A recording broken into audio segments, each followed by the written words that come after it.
Confident that the former president will be acquitted. I'm very confident of the strongest defense possible, and I'm very confident that he will be acquitted, indeed, even at the earliest stage possible. Can we won't wait for the September 23 confirmation of charges hearing anymore? We will be filing all necessary applications in due course. I'm not prepared to comment on the defense strategy at this moment in time. Okay? Thank you very much. Matindi po itong pag-uusapan natin, mga kababayan. Dahil po ang lead counsel ni Tatay Digong na tatayo bilang abogado sa ICC Trial Court, meron po siyang talagang binitawang salita na ikagugulat ng mga kritiko ni Tatay Digong na posibleng confident po siya na ma-acquit ito sa kanyang kinakaharap na kaso sa ICC na mga kinaso ng mga kritiko ng dating Pangulong Duterte, mga kababayan. Talagang matindi ito kasi magugulat dito yung mga nagsusulong na makulong si Tatay Digong. Makakahinga din tayo ng maluwag kahit papaano kasi meron po tayong nakikitang pag-asa, mga kababayan. Pakinggan po natin itong sinabi ni lead counsel, itong abogado ni PRRD, na ikakatuwa ng milyong-milyong mga kababayan natin na patuloy na nagtitiwala sa mga nagawa ni Tatay Digong, na ginawa niyang drug-free ang Pilipinas at pinagbago niya ang mga durugista. Yung mga loko-loko nagbago at tinamaan lamang dito yung mga hindi nagbago, mga kababayan. Pakinggan po natin ito. Talagang, naku po, nakakatuwa ito at good news po ito sa Pilipinas na posibleng ma-acquit si Tatay Digong dito. Confident that the former president will be acquitted. I'm very confident of the strongest defense possible, and I'm very confident that he will be acquitted, indeed, even at the earliest stage possible. Can we won't wait for the September 23 confirmation of charges hearing anymore? We will be filing all necessary applications in due course. I'm not prepared to comment on the defense strategy at this moment in time. Okay? Thank you very much. Can you say you have 10 cases? 10 cases? Yeah. 10 cases is a bit generous. I don't think anyone's had 10 cases at this institution. I don't think this institution's even had a lawyer who's represented 10 people. 3? I've represented more than 3 people. Are you within 3? Are you planning to question the form of arrest, Article 59 of the Rome Statute? Once again? The Article 59 of the Rome Statute, Attorney Harry Roque was referring well, on to that point, he was completely denied all his rights in the Philippines. That will obviously be a major argument in the course of his defense. Okay. Thank you very much, sir. Thank you. Narinig nyo, mga kababayan?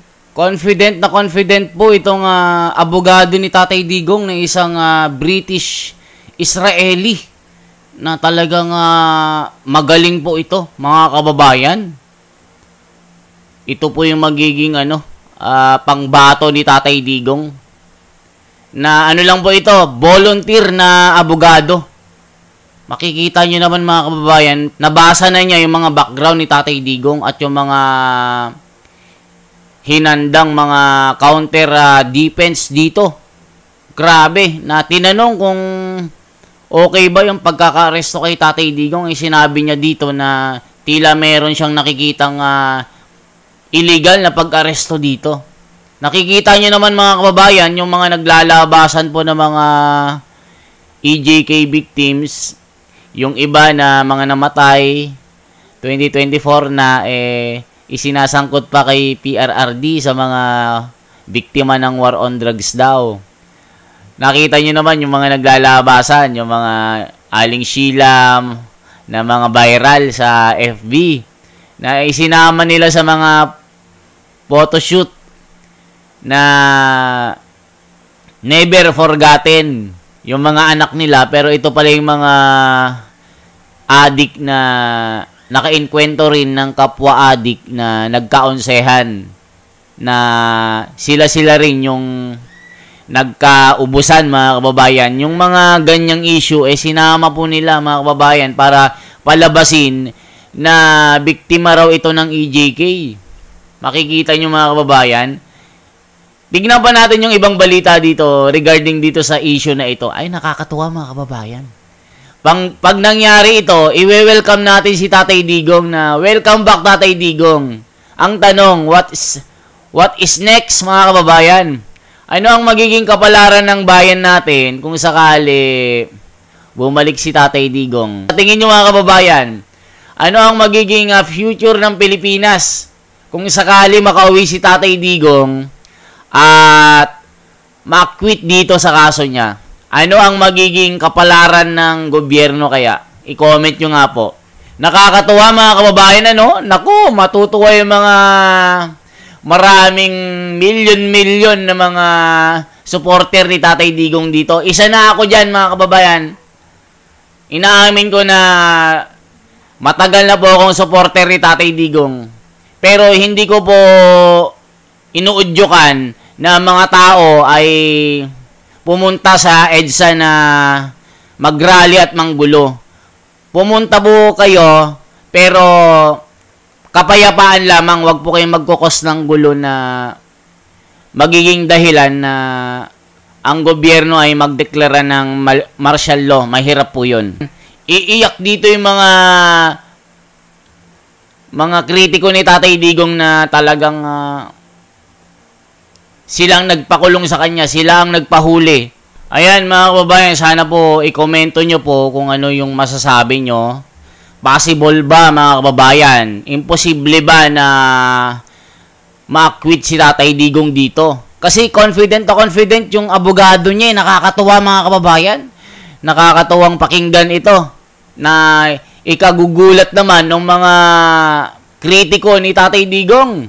At yung mga nagsasabi na mga biktima ng mga batas si Tatay Digong, iiyak ang mga ito kasi mga kababayan, ang mga ito, iilan lang ang mga ito. Sa totoo lang. Pero karamihan, majority ng mga Pilipino, yung batas si Tatay Digong na ginawa niya ay natutuwa ang mga Pilipino. Gumanda ang Pilipinas noon. Nawala ang mga krimen. Ngayon, kita nyo mga kababayan, kung nabalitaan nyo po yung nangyari sa Boracay, isang foreigner, babae, napakaganda.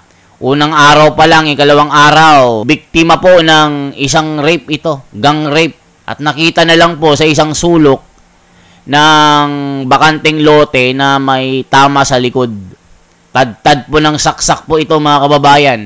Sana makita po ito at makita yung mga mga salarin dito. Kung kay Tatay Digong yan, isang araw pa lang pinaglalamayan na yung mga kriminal na yan, sa totoo lang.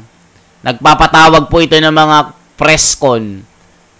Binabantaan yung mga polis. Pag hindi nyo nahanap yan within this day, bigyan ko kayo ng 24 hours. Pag wala kayong nagawang resulta, tanggal kayo sa trabaho. Ganun po si PRRD, mga kababayan.